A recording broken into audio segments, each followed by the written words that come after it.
सो cam छो public. तो आज हमारे पास जो क्वेश्चन है वो क्वेश्चन है प्रोबेबिलिटी के चैप्टर में से। क्वेश्चन कुछ ऐसा है, हमारे पास two cards are drawn successively with replacement from a well shuffled pack of 52 cards. Find the probability distribution of the number of spread cards.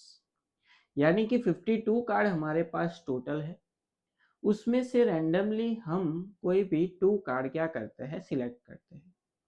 तो वो जो टू कार्ड हमने सिलेक्ट किए हैं उसमें स्प्रेड का कार्ड निकलेगा, उसके लिए हमको फाइंड आउट करना है प्रोबेबिलिटी डिस्ट्रीब्यूशन। अभी सबसे पहले प्रोबेबिलिटी डिस्ट्रीब्यूशन होता क्या है वो समझना पड़ेगा। तो प्रोबेबिलिटी डिस्ट्रीब्यूशन यानी कि ऐसा टेबल जहां पे जितने भी केस पॉसिबल हो सकते हैं स्प्रेड कार्ड निकलने के लिए, उस टेबल को हम क्या कहते हैं, प्रोबेबिलिटी डिस्ट्रीब्यूशन कहते हैं सिंपल भाषा में। यानी कि यहाँ पे x जो है उसको हम एज अ इवेंट लेते हैं एंड उस इवेंट की कोई पर्टिकुलर प्रोबेबिलिटी होगी जो हम फाइंड करेंगे, उसको हम नीचे की साइड लिखते हैं। अभी कोई भी रैंडमली टू कार्ड हमको सिलेक्ट करने हैं एंड दोनों जो कार्ड है वो किसके होने चाहिए, स्प्रेड के होने चाहिए। लेकिन हमने जो निकाले हैं उसमें तो 52 में से कोई भी कार्ड हो सकता है।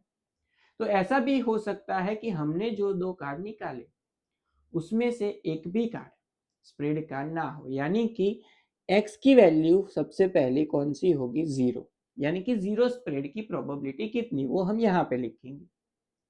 उसी तरह से हमने दो कार्ड निकाले, उसमें से वन कार्ड जो है वो स्प्रेड का निकला, उसकी प्रोबेबिलिटी, तो वो जो प्रोबेबिलिटी है उसको हम यहाँ पे लिखेंगे। एंड उसके बाद हमने जो दो कार्ड निकाले वो दोनों के दोनों स्प्रेड के निकले, हो सकता है ऐसा, तो उसकी प्रोबेबिलिटी हम यहाँ पे लिखेंगे। तो ये जो तीन केस पॉसिबल हुए, zero spread card, one spread and two spread, तो उसकी प्रोबेबिलिटी जब हम यहाँ पे लिखेंगे तो ये जो टेबल प्रिपेयर होगा उस टेबल को हम क्या कहते हैं, प्रोबेबिलिटी डिस्ट्रीब्यूशन कहते हैं। अभी यहाँ पे सबसे पहले तो टोटल कार्ड कितने हैं हमारे पास, 52 कार्ड्स हैं। 52 में से हमको सिलेक्ट कितने करने हैं, टू सिलेक्ट करने हैं। इसका मतलब 52 सी, टू की फॉर्मूला होगी कॉम्बिनेशन की, यानी कि नंबर ऑफ सैंपल स्पेस जो है वो क्या होगा, 52C2 होगा। ये हो गई हमारी टोटल प्रोबेबिलिटी। अभी यहाँ पे सबसे पहले तो हम फाइंड आउट करते हैं जीरो स्प्रेड कार्ड के लिए, यानी कि probability for x is equal to zero. यानी कि दो कार्ड हमने निकाले, उसमें से एक भी कार्ड स्प्रेड का नहीं निकला, उसकी प्रोबेबिलिटी क्या होगी।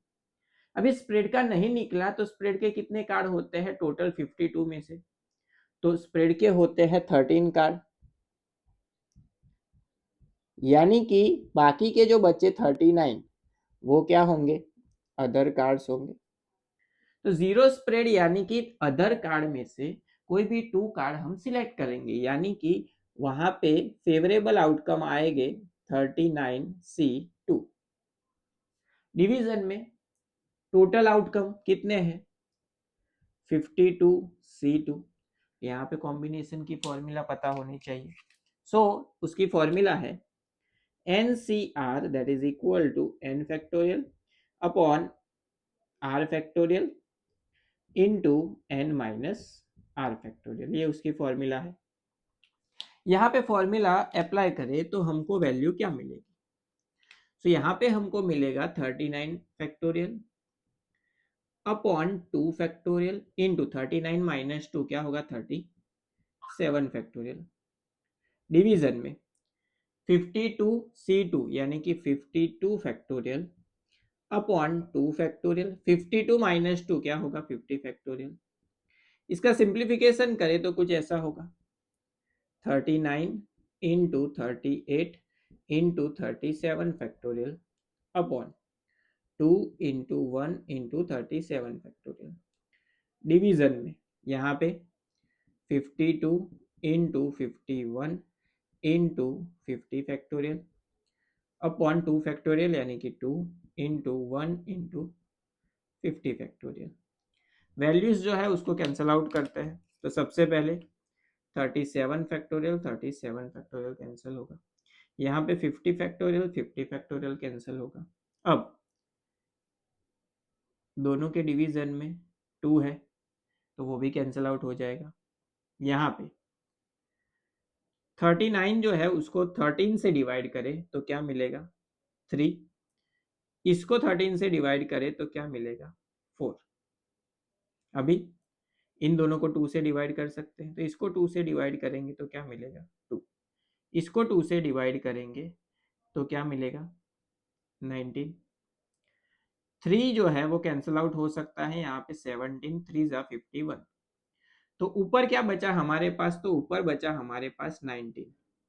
डिवीजन में यहाँ पे क्या बचा, तो 17 इंटू 2 यानी कि क्या बचेगा 34। तो इसकी प्रोबेबिलिटी जो है जीरो स्प्रेड की वो कितनी होगी, वो होगी 19/34, जो हमको फाइंड आउट करने के लिए बोली गई थी। अभी सेम चीज जो है वो हमको रिपीट करनी है, किसके लिए, probability for x is equal to 1 के लिए, यानी कि 1 स्प्रेड का कार्ड सिलेक्ट होगा उसकी प्रोबेबिलिटी। सो 1 स्प्रेड का कार्ड यानी कि 13 में से कोई एक सिलेक्ट होगा, यानी कि 13C1 इनटू दूसरा जो कार्ड है वो 39 में से होगा ऑब्वियसली, सो 39C2। डिवीजन में तो टोटल आएगा 52C2। इसको सिंप्लीफाई करें तो यहाँ पे किसी का भी C अगर 1 है तो उसका आंसर वही रहेगा, यानी कि 13 इंटू 39 रहेगा। डिवीजन में यहाँ पे इसका सिंप्लीफिकेशन तो 52 इंटू 51 इंटू 50 फैक्टर यहाँ पे ऑलरेडी लिखा हुआ है। डिवीजन में 2 into 1 into 50 factorial, 50 factorial cancel. दूसरी चीज क्या कैंसिल आउट होगी, तो यहाँ पे 2 जो है उसको कैंसिल आउट करते हैं 26 से, 13 2 जा 26 होगा।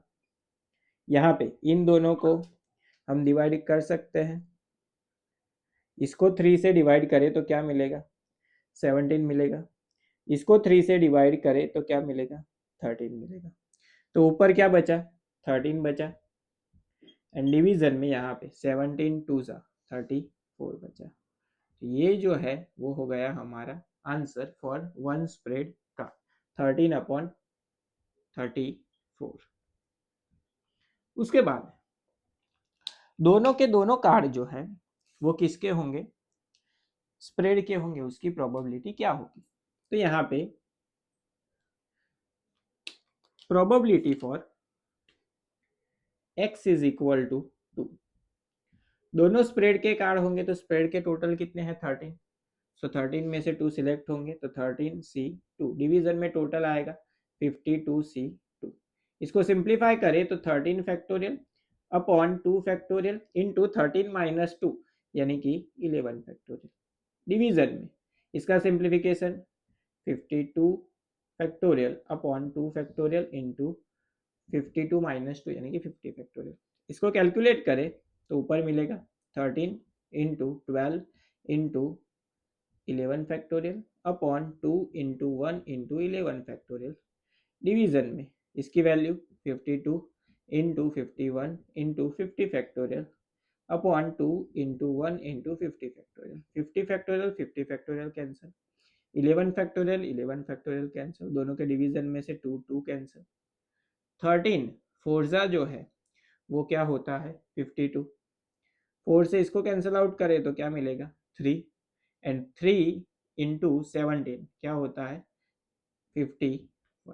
तो ऊपर जो है वो कुछ नहीं बचा तो क्या बचेगा 1 अपॉन नीचे डिवीजन में क्या बचा 17, तो यहाँ पे आएगा 17। तो ये हो गया हमारा फाइनल आंसर 1/17। अभी सभी के डिवीजन को अगर हम सेम करें तो यहाँ पे इसको लिख सकते हैं 2/17, सॉरी 2/34, 2 से मल्टीप्लाई किया 2 से डिवाइड किया। अभी इसका अगर हम सम करें 19 प्लस 13 क्या होगा 32, 32 प्लस 2 क्या होगा 34, 34/34 आंसर क्या मिलेगा 1। तो ये चीज़ याद रखनी है कि प्रोबेबिलिटी डिस्ट्रीब्यूशन का जब हम आंसर फाइंड करते हैं तो उसमें जो प्रोबेबिलिटी मिलती है सभी केस की, उसका अगर हम सम करें तो ऑलवेज 1 मिलना चाहिए। अगर 1 मिलता है तो ही आपका आंसर करेक्ट होगा, बाकी करेक्ट नहीं होगा।